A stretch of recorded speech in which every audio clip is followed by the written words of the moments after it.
देखिए नेक्स्ट, अब नेक्स्ट हम लोग इन्वॉल्व कर लेते हैं स्ट्रिंग को। ठीक है, ग्रेविटेशन आ गया, नॉर्मल भी आ रहा था, अब हम लोग थर्ड वाला स्ट्रिंग भी इसमें शामिल कर लेते हैं। और एक इजी सा हम लोग क्वेश्चन लिए, फर्स्ट ऑफ ऑल इजी करेंगे, उसके बाद में हम लोग टफ पर चले जाएंगे। ये M1 और ये क्या हो गया बेटा M2, दोनों को हमने एक स्ट्रिंग से कनेक्ट कर दिया इस तरीके से। ठीक है, और इस पर हमने इस तरीके से यहाँ पर नेट फोर्स F अप्लाई कर रखा है, सपोज दैट, और ये सिस्टम ट्रेवल कर रहा है a एक्सेलरेशन से। बताओ तो एक्सेलरेशन क्या होगा? क्वेश्चन आ सकता है यहाँ पर 5 kg का, यहाँ पर 10 kg का, इस तरीके से। यहाँ 10 आ जाए, यहाँ 5 आ जाए, फोर्स आपको दे रखा होगा, फिर कैसे करेंगे? तो सिंपली आप दोनों का एफबीडी बनाएंगे। अगर मैं यहाँ पर चला M2 का एफबीडी बनाने, इधर है आपके पास M2, इसके ऊपर फोर्स अप्लाई हो रहा है बेटा, एक तो कौन सा F, एक आपको पता है कि वर्टिकली डाउनवर्ड डायरेक्शन में इसके ऊपर ग्रेविटेशनल फोर्स भी अप्लाई होगा, एक अपवर्ड डायरेक्शन में इसके ऊपर एक नॉर्मल फोर्स होगा जो इस सरफेस की वजह से आएगा, प्लेन की वजह से आएगा, प्लस यहाँ पर ये स्ट्रिंग कनेक्टेड है, तो स्ट्रिंग पर फोर्स अप्लाई होगा, टेंशन इसके अंदर प्रोड्यूस होगी। वो टेंशन फोर्स या टेंशन कहाँ पर आती है? मतलब जिस पॉइंट पर आप चाहते हो उस पॉइंट से बाहर की तरफ आती है। तो उस टेंशन को मैंने किससे डिनोट कर लिया बेटा? T से। मैंने कहा कि ये सिस्टम, ये ब्लॉक a एक्सेलरेशन से इधर जा रहा है, तो लेके जाने वाला फोर्स कौन सा है? F। अपोजिट डायरेक्शन में रोकने वाला फोर्स कौन सा है? तो नेट फोर्स क्या आएगा? अगर अपोजिट डायरेक्शन में दो फोर्स अप्लाई होते हैं तो उनका रिजल्टेंट अभी भी मैंने बताया किससे निकलता है? F1 माइनस F2 करके। तो यहाँ पर नेट फोर्स किसके बराबर आएगा? सर यहाँ नेट फोर्स आएगा लेके जाने वाला फोर्स माइनस रोकने वाला फोर्स। दुनिया का कोई भी फोर्स किसके बराबर हमने बताया था? माँ के बराबर। तो M का काम यहाँ पर M2 करेगा, एक्सेलरेशन A हो गया, ये हो जाएगा आपके पास में F माइनस का T। समझ आया नहीं आया? सेकंड, आप इस M1 का एफबीडी बनाओगे। M1 के लिए first of all downward direction के अंदर कौन अप्लाई होगा? M1G। अपवर्ड डायरेक्शन में इसके ऊपर अप्लाई हो जाएगा आपके पास में नॉर्मल फोर्स। यहाँ नॉर्मल N माना है तो यहाँ पर नॉर्मल N नहीं होगा, यहाँ पर N डैश मान लो, वो इसके अकॉर्डिंग एडजस्ट होगा। यहाँ पे इस तरीके से ये स्ट्रिंग था, टेंशन T है, स्ट्रिंग एक ही है, स्ट्रिंग चेंज नहीं होती जब तक टेंशन चेंज नहीं होता, डायरेक्शन चेंज हो जाएगी। इस ब्लॉक के लिए इस पॉइंट से, और यहाँ पे था आउटवर्ड, लेकिन इस पॉइंट के लिए आउटवर्ड क्या होगा? इस तरीके से होगा। तो यहाँ पर टेंशन का डायरेक्शन क्या आएगा? इस तरीके से। टेंशन क्या रहेगी? अगर यहाँ T है तो यहाँ भी क्या रहेगी? T। और मैंने कहा कि ये जा रहा है इधर a एक्सेलरेशन से, तो बेटा इसको लेके जाने वाला फोर्स कौन है? T। रोकने वाला 0 है ही नहीं सर। इसका मतलब इसके लिए नेट फोर्स किसके बराबर होगा? बोले टेंशन के बराबर। और दुनिया का नेट फोर्स हम बताएं किसके बराबर? माँ के बराबर। M1 हो जाएगा, एक्सेलरेशन का काम A करेगा, इधर कौन आएगी? टेंशन T आ जाएगी। तो बेटा यहाँ से टेंशन आ गई आपके पास में, इस टेंशन को यहाँ पर उठा करके रख दीजिए और आपके पास एक्सेलरेशन आ जाएगा। तो from equation first and second, या फर्स्ट एंड सेकेंड इधर कर लो। तो M2A as it is, F के पास F as it is, T की जगह हमने क्या पुट कर दिया बेटा? M1A। M1A को उधर उठा करके लेकर के आऊँगा तो वो आपको पता है कि मैथमेटिकली साइन चेंज हो जाएगा, M1A प्लस का हो जाएगा, उधर कौन बचा रहेगा? A कॉमन ले लोगे, M1 प्लस यहाँ पर M2 आ जाएगा, बराबर में कौन बचेगा? F। आपको एक्सेलरेशन चाहिए तो F अपॉन में क्या हो जाएगा? तो बेटा शॉर्टली हम लोग ट्रिक से ये भी तो पढ़ते हैं कि नेट फोर्स अपॉन में टोटल मास करना है। प्रूव हो रहा नहीं हो रहा? नेट फोर्स अपॉन में टोटल मास, तो नेट फोर्स कितना था? F। टोटल मास कितना था? M1 plus M2। हो जाएगा क्या? और पूरा एफबीडी बना के करना है तो इस तरीके से कर लेना। आगे समझ में? एक्सेलरेशन की वैल्यू यहाँ उठा के रख दूंगा, M1 इंटू एक्सेलरेशन, एक्सेलरेशन क्या है? F upon M1 plus M2। तो ये बेटा क्या आ जाएगी? टेंशन आ जाएगी। तो क्या आप कर लेंगे इस क्वेश्चन को? नहीं कर पाएंगे? कर लेंगे। प्रैक्टिस के लिए आपको इस तरीके से 3 ब्लॉक का क्वेश्चन करना है।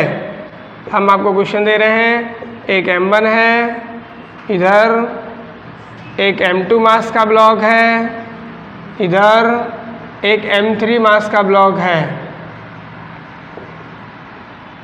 और इधर फोर्स अप्लाई हो रखा है F न्यूटन, पूरा सिस्टम A एक्सेलरेशन से जा रहा है, तो बताइए A की वैल्यू क्या होगी। याद रहे यहाँ पे दोनों ब्लॉक्स के बिटवीन स्ट्रिंग अलग है, यही स्ट्रिंग यहाँ तो नहीं आ सकती, तो ये स्ट्रिंग अलग है, यहाँ टेंशन अलग होगी, यहाँ टेंशन अलग होगी। यहाँ पर आप जैसे मैंने यहाँ T माना था, आप T1 मान लीजिए, यहाँ मान लेना T2, कोई दिक्कत।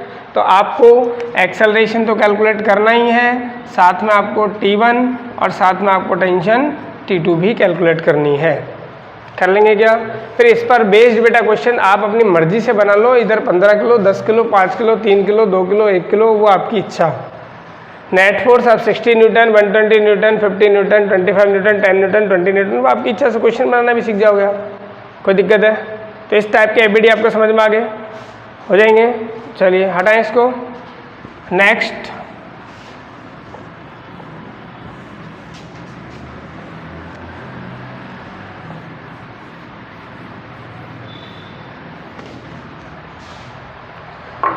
हम लोग चलते हैं आपके पुली सिस्टम के ऊपर, ठीक है। नेक्स्ट आपका क्या हो जाएगा? Motion of two bodies connected by a string. Pulley system जो है इस तरीके से,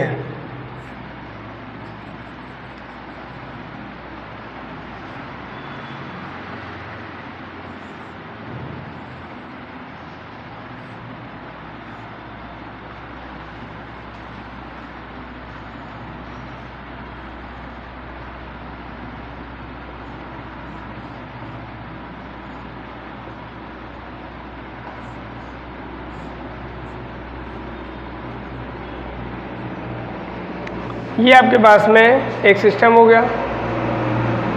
M1 मास डाउनवर्ड डायरेक्शन के सपोजिट एक एक्सेलरेशन से जा रहा है, तो M2 ऊपर की तरफ जाएगा किससे? A से। हमें एक्सेलरेशन कैलकुलेट करना है और स्ट्रिंग में टेंशन कैलकुलेट करनी है। एक बात ध्यान रखनी है अभी आपको कि अभी जो स्ट्रिंग है ये क्या है बेटा? मासलेस स्ट्रिंग जो है अभी इसका कोई मास नहीं है। और जो सरफेस है यहाँ पर ये हमने क्या ले रखी है? फ्रिक्शनलेस। अभी हम लोग फ्रिक्शन को इन्वॉल्व करके क्वेश्चन नहीं कर रहे हैं, और अभी स्ट्रिंग का मास भी हम लोग कंसिडर नहीं करेंगे, ठीक है। तो हमें ब्लॉक के लिए एबीडी ड्रॉ करना है। चले तो M1 ब्लॉक का हम लोग फर्स्ट ऑफ ऑल करते हैं। M1 ब्लॉक पर डाउनवर्ड डायरेक्शन में कौन सा फोर्स अप्लाई होगा? अब बताते चलो, आप सीख गए होंगे। ऊपर बेटा क्या है? स्ट्रिंग। क्या टेंशन है? बिल्कुल है। नॉर्मल फोर्स थोड़ी है, बिल्कुल नहीं आएगा सर, कांटेक्ट सरफेस ही नहीं थी। कांटेक्ट सरफेस है कि नीचे, तो फिर आपका नॉर्मल फोर्स नहीं आएगा। तो ये जो है ये केवल क्या है? Tension force. आ गया समझ में? तो डाउनवर्ड डायरेक्शन के अंदर ये जा रहा है, तो डाउनवर्ड डायरेक्शन में फोर्स कौन सा है?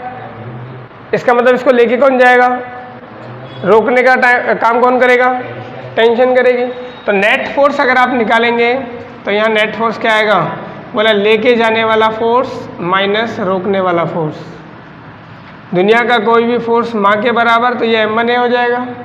इधर की तरफ आपके पास में M1G हो जाएगा, माइनस क्या होगा? T। कोई दिक्कत? इधर M1A as it is, T को इधर ले आए तो प्लस हो गया, और बराबर में किसको रहने दिया हमने? M1G को। समस्या सेम एज इट इज अगर मैं करूं यहाँ पर M2 ब्लॉक के लिए, ब्लॉक M2 पर डायनामिक डायरेक्शन के अंदर कौन सा फोर्स अप्लाई होगा? M2G। टेंशन कितनी आएगी बेटा इसके ऊपर? T आएगी। इसका मोशन कहाँ पर हो रहा है? अपवर्ड। तो नेट फोर्स क्या आएगा सर? इसके लिए नेट फोर्स लिखेंगे हम लोग, तो लेके जाने वाला कौन है इसको? टेंशन। ऊपर जा रहा है तो लेके कौन जाएगी? रोकेगा कौन? तो M2G इसको रोकने का काम करेगा, लेकिन रोक नहीं पाएगा, टेंशन ज़्यादा है, तो नेट फोर्स हो जाएगा tension minus M2G। Net force बराबर होता है माँ के, M का काम है M2 करेगा, बराबर हो गया T माइनस का M2G। कोई दिक्कत? बेटा M2A के पास में अगर टेंशन को लेकर के आऊँगा तो टेंशन माइनस की हो जाएगी, और इक्वल टू में क्या बचेगा? Minus M2G। इसको इक्वेशन नंबर क्या दे दिया हम लोग? सेकेंड। तो m1g और सॉरी इक्वेशन फर्स्ट और इक्वेशन सेकंड को सॉल्व कर लो एलिमिनेशन मेथड से। m1a plus T equal to m1g पहली इक्वेशन, और सेकंड इक्वेशन मैंने इसके नीचे लिख दी m2a माइनस का t बराबर माइनस का m2g। आप एलिमिनेशन मेथड के अंदर जानते हैं कि अपोजिट साइन में ये कैंसिल हो जाएंगे, ये दोनों प्लस हो जाएंगे, तो एक्सेलरेशन कॉमन आ रहा है, यहाँ पर हो जाएगा m1 प्लस m2। यहाँ पर बेटा ये m1 वाला स्टेप प्लस का है और m2 वाला स्टेप कैसा है, तो g दोनों में से कॉमन आ रहा है, तो g को तो बाहर फेंक दो, m1 प्लस का है और m2 वाला कैसा है, माइनस का।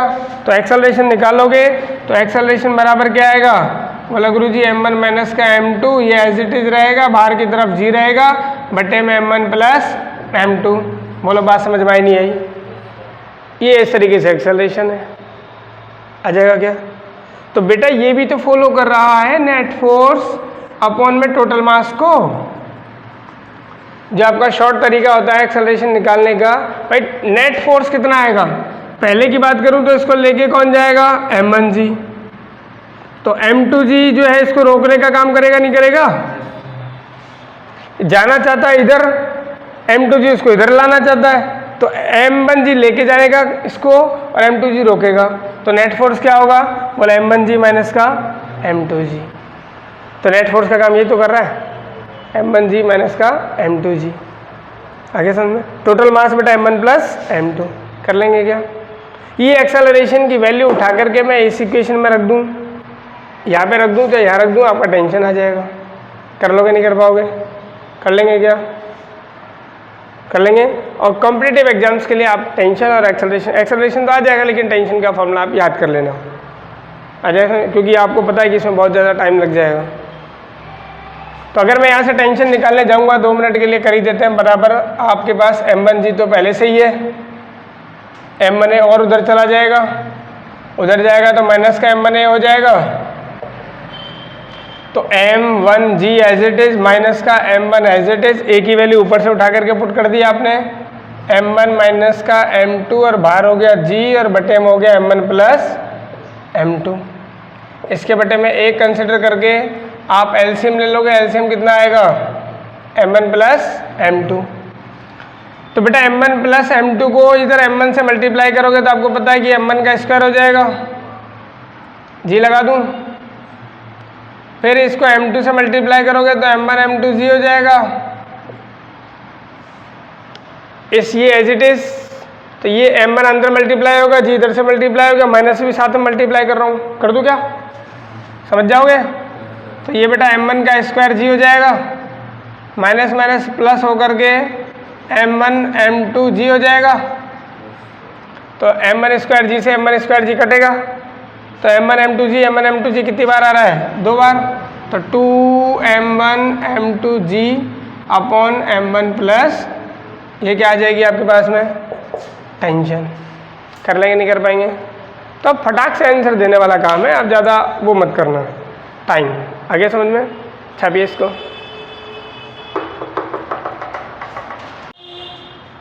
देखिए भाई, अभी अभी हमने जो एफबीडी पढ़ा था पुली वाला, वही है, डायग्राम तो वही है। अब इसी को हम लोग नाम क्या दिए, 8 वोल्ट्स मशीन, ठीक है। इसके अंदर एक m1 ब्लॉक हो गया वही स्ट्रिंग, m2 ब्लॉक हो गया स्ट्रिंग, ये आपके पास पुली हो गई। पहले हम लोग बात कर लिए कि मास लेस और फ्रिक्शन लेस वाला कंडीशन है इसके अंदर। m1 अगर आपके पास ज़्यादा है किससे, m2 से, तो आपको पता है कि m1 नीचे जाएगा a एक्सेलरेशन से, और m2 कहाँ जाएगा, उसी एक्सेलरेशन से ऊपर जाएगा। अभी अभी हमने एक्सेलरेशन कैलकुलेट किया, इसका कितना आया था sir, m1 minus m2 upon m1 plus m2, और यहाँ पर क्या आएगा, g, यही था, बिल्कुल यही था। टेंशन की अगर हम लोग बात करें तो टेंशन कितनी आ गई थी, तो टेंशन आई थी 2m1 m2g upon m1 plus m2, यही था नहीं था बेटा। यहाँ पर आपको पता है कि टेंशन इस तरीके से अप्लाई होती है,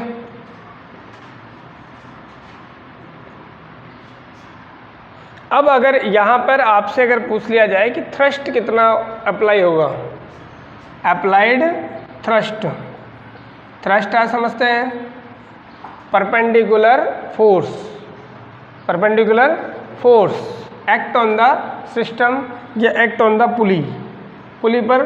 तो यहाँ पर थ्रस्ट जो है या हम लोग नाम देते हैं बेटा प्रणोद, थ्रस्ट को क्या नाम देते हैं, प्रणोद हम लोग नाम देते हैं, प्रणोद यानी कि लंबवत बल। तो प्रणोद का सूत्र हो जाएगा आपके पास में कितना बेटा 2T, देख पा रहे हैं आप, T और T कितना हो जाएगा यहाँ पे 2T।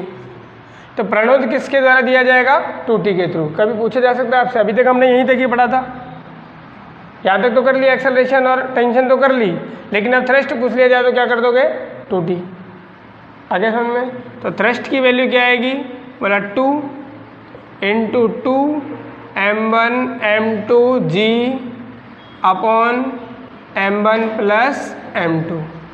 तो बेटा फाइनली क्या हो जाएगा ये 4 m1 m2 g upon m1 plus m2।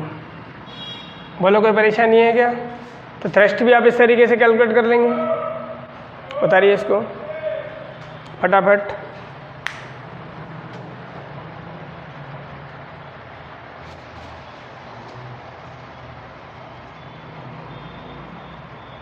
अब यहाँ पर हम लोग अगर एक काम करें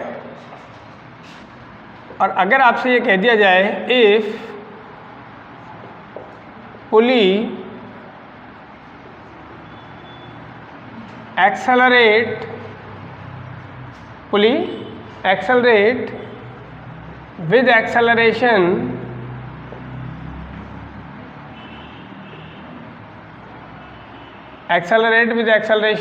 a naught in upward direction। कहाँ पर है बेटा ये इन अप, अगर पुली जो है वो अपवर्ड a0 एक्सेलरेशन से क्या कर रही है बेटा एक्सेलरेट हो रही है ऊपर की दिशा में, अगर पुली जाने लगी कितने त्वरण से A से, तो उस कंडीशन में आपका एक्सेलरेशन क्या होगा, उस कंडीशन में आपका टेंशन क्या होगा। अभी तक हमने पुली का मोशन नहीं पढ़ा था, यहाँ पे इन कंडीशनों के लिए पुली क्या है आपकी रेस्ट पर है। लेकिन अगर पुली ऊपर जा रही हो, पुली कहाँ जा रही हो ऊपर जा रही हो, कितने एक्सेलरेशन से बेटा A0 से, तो फिर एक्सेलरेशन ऑफ ब्लॉक क्या हो जाएगा, तो ब्लॉक का एक्सेलरेशन निकालोगे तो आपको पता तो है फॉर्मूला, m1 माइनस का क्या है बेटा यहाँ पे m2 और नीचे कौन है m1 प्लस m2। तो यहाँ पर आप करोगे g प्लस A0, क्या करोगे बेटा g प्लस A0 करोगे। बोलो समस्या हो जाएगा ये। ऐसे ही अगर आप टेंशन कैलकुलेट करोगे तो टेंशन क्या आएगी आपकी 2m1 m2 अपॉन में m1 प्लस m2 और यहाँ पर क्या कर लोगे बेटा g प्लस A0। थ्रस्ट की अगर हम लोग बात करें तो इस कंडीशन में थ्रस्ट क्या हो जाएगा आपका 4m1 m2 upon m1 plus m2 और यहाँ क्या हो जाएगा g प्लस A0। और अगर इसका उल्टा हो जाए बेटा if pulley accelerate with acceleration A0 in downward direction, कहाँ पर बेटा डाउनवर्ड अगर एक्सेलरेट हो रही हो, पुली A0 से नीचे आ रही हो, तो उस कंडीशन में आपको g माइनस क्या करना है A0। आगे समझ लिख लेंगे वो या लिखाऊं, डाउनवर्ड के लिए लिख लोगे क्या, एक्सेलरेशन हो जाएगा g माइनस का, ये पूरा एज इट इज, ये पूरा as it is g minus, ये पूरा as it is g minus. बोलो समस्या।